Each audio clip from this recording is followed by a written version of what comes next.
I earned my degree online at Arizona State University. I chose to get my degree at ASU because I knew that I'd get a quality education, they were recognized for excellence, and that I would be prepared for the workforce upon graduating. To be associated with ASU, both as a student and alum, it makes me extremely proud, and having experienced the program, I know now that I'm set up for success. Learn more at asuonline.asu.edu. Welcome to the Deep Dive. Today we're jumping right into the political scene heating up in New York City. We're talking about the 2025 mayoral election. Right. And this is shaping up to be more than just, a standard election cycle. Absolutely. It feels like it could really change the direction, maybe even the identity of the city. It definitely could. So we've gathered a bunch of sources, articles, some research, our notes, and the plan is to cut through all the noise. Give you the essential takeaways. Exactly. A shortcut to getting up to speed on what really matters in this race. We want to pull out the key insights, maybe some surprising facts. Sounds good. Okay, so the incumbent, Mayor Eric Adams, everyone pretty much expects him to run again. That's the general assumption, yes. But there's another name creating a lot of buzz, Assemblymember Zoran Mamdani. A very interesting figure. Yeah, so that's our focus today. Yeah. Who is he? What's this progressive vision people talk about? And, how could his potential run shake things up? Okay. Let's start right there. Who is Zoran Mamdani? What's his story? Well, Zoran Mamdani has a really fascinating background. Quite unique, actually. She was born in Kampala, Uganda, and then moved to the U.S. later on. Okay, Uganda. And his parents are, pretty well known. His father is Mahmoud Mamdani, the Ugandan-American academic, an author. Oh, wow. Okay. And his mother is Mira Nair, the Indian-American filmmaker. The filmmaker. Yeah. Here and there. Really? Yes. Yeah. So you can imagine that kind of heritage gives him this really rich mix of global perspectives, intellectual influences. It's not your typical political backstory. Definitely not. You can just picture the dinner table conversations, right? An academic and a filmmaker. Exactly. So how did that, translate into actual politics in New York? How did he rise up? It seems it was really through grassroots organizing, like boots on the ground work. He didn't just appear out of nowhere. He actually challenged and unseated a longtime incumbent assembly member back in 2020. Right, in Astoria, Queens. Yeah. I remember that. Yeah, representing Astoria. And that victory, it was seen as part of this wider progressive wave happening in New York politics around that time. Okay, and ideologically, where does he fit? People throw terms around. He identifies pretty clearly as a socialist, or maybe more specifically a democratic socialist. Mm-hmm. Often, in the same vein as someone like Alexandria Ocasio-Cortez, AOC, who uses similar labels. And just to be clear, when we say democratic socialist here. Right. It generally means advocating for democracy alongside socialist economic ideas. Things like more public control over essential services, maybe wealth redistribution, but all achieved through elections, through the democratic process. Got it. So not authoritarian socialism, but working within the democratic system. Precisely. And that identity is really central to his appeal, especially for a certain segment of Democratic primary voters in NYC. Okay, that makes sense. So beyond the label, what about the actual policies, the Mamdani platform, as some call it? What does he stand for? Oh, it's quite specific. He's pushing for some pretty big structural changes. Housing, for example. Obviously huge in New York. Always. He's advocating for universal rent control, social housing initiatives, really strong protections for tenants, against evictions, against predatory landlords. Universal rent control. Yeah. Wow. That's a big departure from the status quo. It is. It would be a fundamental shift, moving much more towards public control or heavy regulation rather than just, say, incentivizing private developers. And does that boldness carry over into other areas, like the economy? Absolutely. Economic justice is another core pillar. He supports policies aimed at wealth redistribution, so higher taxes on the wealthy, strengthening workers' rights, think higher minimum wage, strong union protections. Okay. Also, universal health care access. He's talked about wanting a single-payer system. A lot of big progressive goals there. Definitely. And climate change, too, pushing for ambitious green programs, investing in renewables, and childcare is another big one for him. Childcare. How so? Emphasizing the need for affordable, accessible childcare for basically all New York families. He sees it as really critical for economic equity. Right, because if you can't afford childcare, it's hard to work. Exactly. It has huge knock-on effects. So what really strikes me is how different these policies sound compared to, let's say, more traditional Democrats or the current administration? That's the key point, really. Understanding these policies matters because they represent such a stark contrast. It's a potential blueprint for a very different kind of governance in the city. A transformative shift, potentially. That's the idea behind it, yes. Okay, so we have Mamdani's vision. Now let's zoom out to the bigger picture. The 2025 mayoral election itself, how does he or someone like him fit into that landscape? Let's start with the incumbent, Eric Adams. Right. So Mayor Adams, he's eligible for a second term, and as you said, everyone expects him to run. And his platform has been. Generally more centrist, particularly compared to Mamdani. The focus has been heavily on public safety, tackling crime, economic recovery post-pandemic, and quality of life issues like sanitation, homelessness, visibility. So his campaign will likely be about his track record on those things. Almost certainly. He'll run on what he's done in his first term.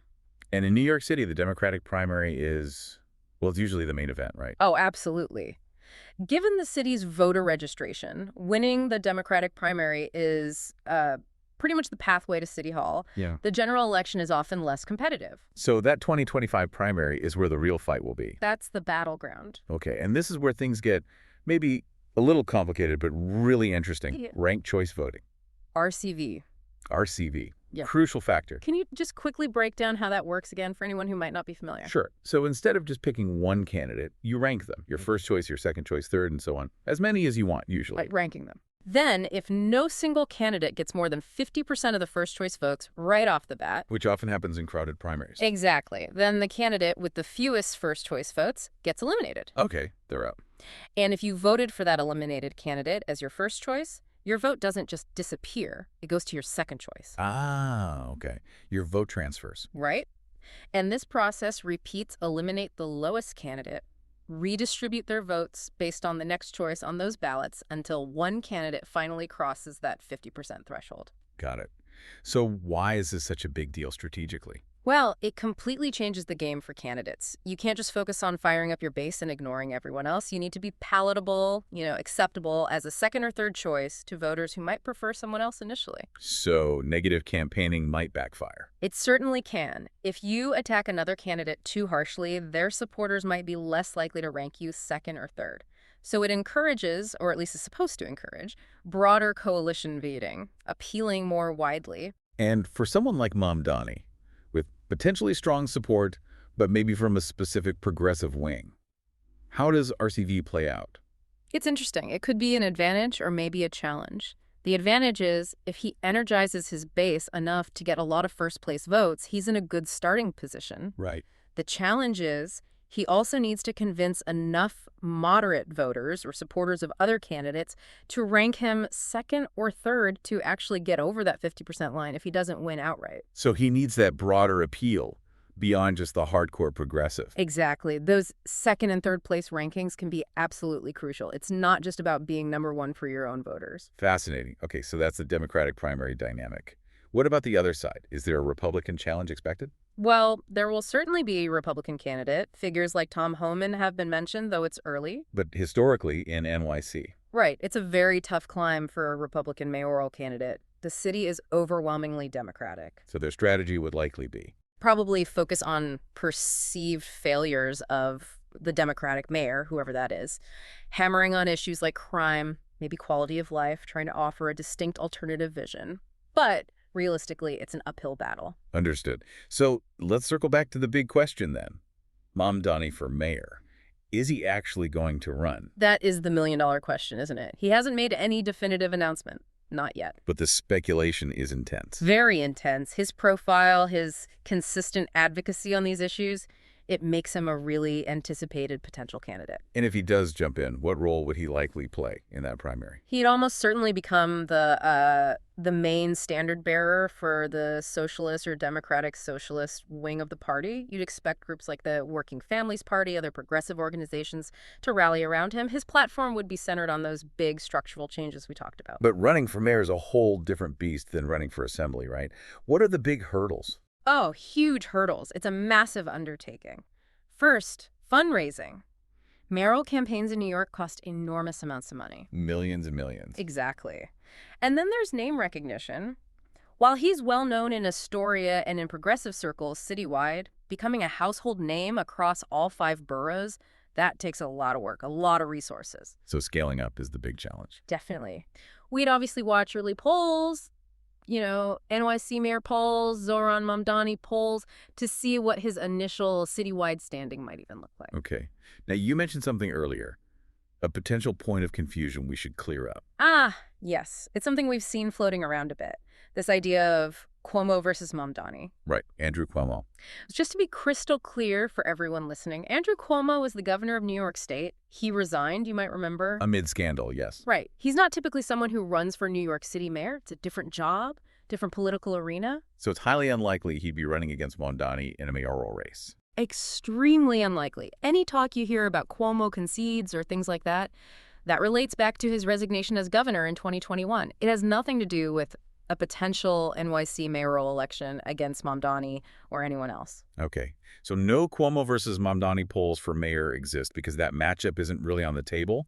The current mayor is Eric Adams. Exactly. Just wanted to clear that potential confusion up. It helps avoid misunderstandings you sometimes see online or in discussions. Good clarification.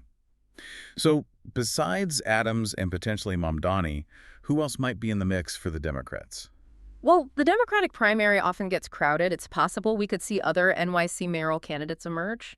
Maybe sitting borough presidents decide to run. City council members, someone like Justin Brannon's name sometimes comes up. Perhaps former city officials eyeing the seat. So it could become a wide field again. It certainly could, which, again, brings RCV right back into focus. Right. Okay. So regardless of exactly who runs, what are the big issues that this 2025 election is likely going to revolve around? Well, some are perennial, but definitely critical for 2025. Public safety is almost guaranteed to be front and center.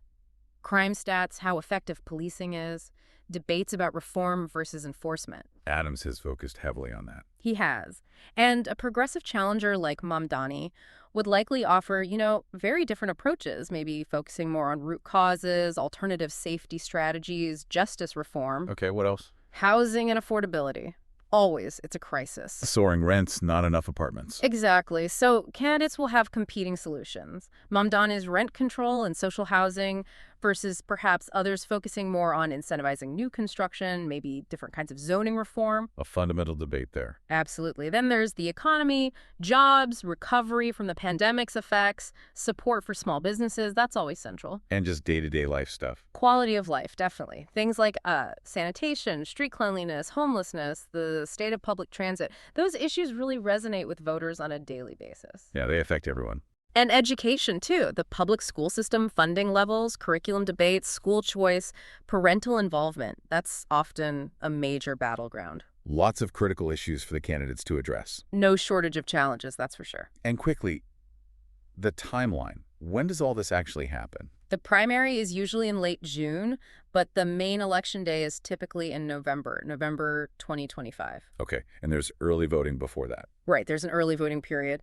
And then the vote counting. With ranked choice voting, getting the final election results, can sometimes take a little longer than the old system. Do they have to do the elimination rounds if needed? Exactly. So outlets like NY1, the New York Times, AP News, they'll all be tracking it live, but the official certification might take some time. People will also need the usual info like where to vote, when do polls close. Standard election mechanics, but with that RCV twist. Right. Okay, so wrapping this up, the 2025 NYC mayoral election looks set to be really, really significant. A pivotal moment, I think. And the potential, maybe likely entry of Zoran Mamdani, bringing that clear socialist vision, it really sets up a potentially fascinating clash of ideologies. Yeah, a strong contrast with the incumbent Eric Adams and potentially other contenders who might jump in. It forces a debate about fundamental directions for the city. So while we won't know who the new mayor of New York is until late 2025. Right, still a ways off. The conversation and the debates leading up to that election day, Knack, they're going to tell us a lot. Absolutely. They'll really shine a light on the incredibly diverse, sometimes conflicting ideas about how you lead a city as complex, as vibrant as New York. So here's something to think about. What will New Yorkers ultimately prioritize? Is it going to be that kind of transformative, bold, maybe risky shift in governance that someone like Mamdani represents? Or is it more about sticking with perhaps more familiar policies, focusing on steady recovery, maybe tweaking things around the edges? What does that eventual choice really signal about, well, the soul of the city, its identity, its future path? That's the big question hanging over this entire race. What kind of city does New York want to be?